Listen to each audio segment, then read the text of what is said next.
Olá, eu sou Cláudio Maximiliano Branchieri, professor mestre do Departamento de Economia da Universidade de Caxias do Sul, sócio-diretor da Planef Gestão de Alto Impacto e também sócio-diretor da Synergy Inteligência de Negócios. Hoje nós vamos para a nossa terceira videoaula com o assunto Como os economistas pensam. Essa aula aqui é uma sequência da segunda videoaula onde nós começamos a tratar desse assunto. Fazendo uma pequena revisão, os princípios de economia que abordam esse tema da maneira dos economistas pensar são divididos nessas nossas aulas em 10 princípios. Okay? Nós vimos os primeiros 4 princípios na videoaula 2. Esses princípios eram as pessoas enfrentam trade-offs, o custo de uma escolha é aquilo que você desiste para obtê-la, agentes racionais pensam marginalmente e, finalmente, os agentes respondem a incentivos. Na nossa terceira videoaula, nós vamos estudar os princípios 5, 6 e 7, que trata de como os agentes interagem no sistema econômico, certo? E o quinto princípio, que nós vamos ver hoje, diz o seguinte: o comércio melhora a situação de todos. Não deve ser surpresa para ninguém que quanto mais comércio uma sociedade tiver, quanto mais inserida dentro do comércio, seja local, nacional ou global, uma sociedade tiver, mais próspera ela será. Então, surpreende às vezes que você tenha movimentos ao redor do mundo que se opõem ao comércio. Como nós vimos no início desse século XXI, movimentos, por exemplo, contra a ALCA aqui na América Latina. Por que o comércio é bom para todos, certo? E quando a gente fala para todos, é todos mesmo, sem exceção. Porque o princípio básico do comércio, só existe uma coisa que sem o comércio não existe, que é o benefício mútuo, certo? Então, a base do comércio é o benefício mútuo. Só há troca se ambas as partes concordam que com esta troca elas terão seus anseios satisfeitos, certo? Então, se algo existe, com a única condição de que os 2, 3 ou tantos quantos forem os participantes dessa troca, se todos eles têm que ganhar para ver essa troca, me parece óbvio que quanto mais trocas houverem, maior é o benefício mútuo. Então, o comércio ele é a base para a melhoria de padrão de vida de uma sociedade. Então, via de regra, os economistas não divergem quanto a essa afirmação, dado que o comércio já está mais do que comprovado, tem a capacidade de melhorar para dentro. Tanto é que quando uma nação ou outra acaba transgredindo as regras internacionais, a primeira coisa que os países impõem a elas como sanção é bloqueio comercial. Então o princípio 5 diz que o comércio melhora a situação de todos, e todos os economistas concordam com esta afirmação. Já o sexto princípio diz o seguinte: em geral, a melhor forma de se organizar uma economia é o mercado. Bom, o mercado. O que é um mercado? O mercado é um ambiente físico ou virtual onde compradores e vendedores se encontram para comercializar bens e serviços. Essa definição de mercado é relativamente nova, porque o ambiente virtual de troca ele também é relativamente novo. Ele tem pouco mais de 30 anos, certo? Então, quais exemplos de mercado? O mercado de trabalho, o mercado de capitais e os mercados de bens e serviços. Vamos chamar a atenção para um aspecto importante deste princípio. Via de regra, a maioria dos economistas concorda que o mercado é uma boa alternativa. a alternativa à economia de mercado eram as antigas economias socialistas ou comunistas, que fracassaram fragorosamente no final da década de 80, quando essas economias começaram a ruir uma após a outra, sobrando poucos representantes das economias de planejamento central. Hoje nós podemos citar Cuba, Coreia do Norte, Mianmar. Então são poucas nações ao redor do mundo que não adotam a economia de mercado. O que acontece? Existem economistas que defendem que o governo tem que estar muito inserido no mercado como uma maneira de regular as suas imperfeições. Então, quem está mais à esquerda acredita que o mercado tem que ser regulado. Quem está à direita da escolha econômica acredita que o governo não deve interferir de maneira alguma no mercado. Então, aí temos um conflito ideológico, certo? O que é importante nós frisarmos? Em geral, o mercado é uma boa forma de se organizar uma atividade econômica, certo? Em geral. E por que nós dizemos que, em geral, a melhor forma de se organizar a atividade econômica é o mercado? Porque, aí nós vamos ao princípio 7, porque o mercado não é perfeito. O mercado não é uma invenção de vida, o mercado é uma invenção do homem.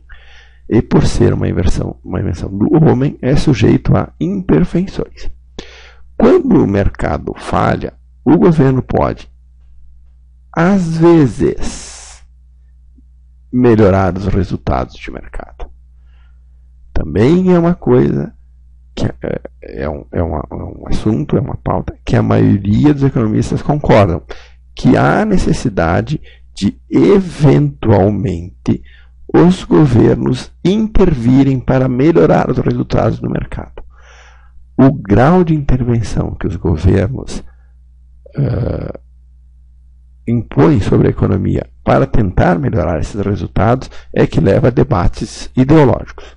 Mas todos eles concordam que em algum momento o governo tem a sua utilidade para melhorar os resultados de mercado. As principais intervenções de mercado que requerem ações do governo são as falhas de mercado normais. O mercado falha em alocar recursos de forma eficiente. Existem mercados que não têm escala suficiente para garantir à iniciativa privada uma taxa de retorno satisfatória. Eu gosto de citar um exemplo que é fácil vocês entenderem e que está no filme Olho de Lorenzo.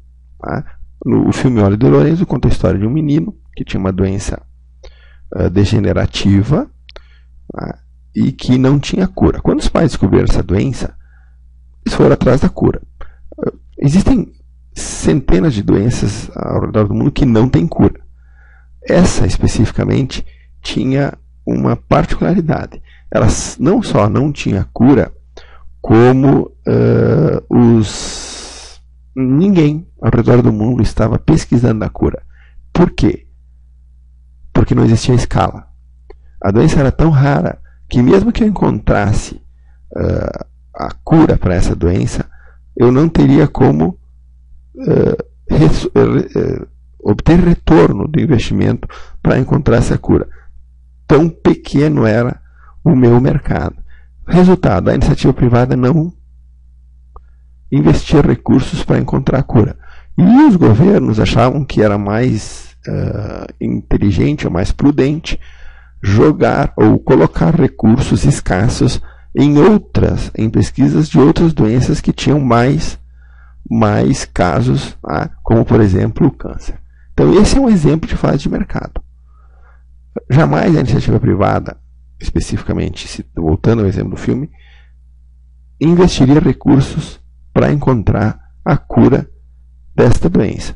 Se o mercado, porque não tem escala, se o mercado não faz, então o governo pode ou deve fazer tentando melhorar essa alocação de recursos. Outra falha de mercado, e essa mais comum, são as chamadas externalidades, que é o impacto das decisões de um agente sobre um outro agente. Nós temos vários exemplos de externalidade, vou citar 3 para vocês aqui. Fumar é um exemplo de externalidade. Poluição é outro exemplo de externalidade. Até o engarrafamento é um exemplo de externalidade. Todos esses exemplos que eu acabei de citar para vocês são de externalidades negativas, ou seja, a decisão de um prejudica o outro. Quando você tem este tipo de... Obviamente, a externalidade positiva não teria sentido nenhuma ação do governo. Vou dar um exemplo de externalidade positiva. Eu decido plantar uma árvore. Isso é uma externalidade positiva. Não só beneficia a mim, como toda a sociedade. Agora eu decido cortar uma árvore. Isso é uma externalidade negativa. Certo? A decisão minha de cortar a árvore prejudica terceiros. É a mesma coisa o ato de fumar ou poluir. Quando você tem uma externalidade negativa, o governo deve agir para minimizar os impactos desta externalidade. Por exemplo, legislação antifumo.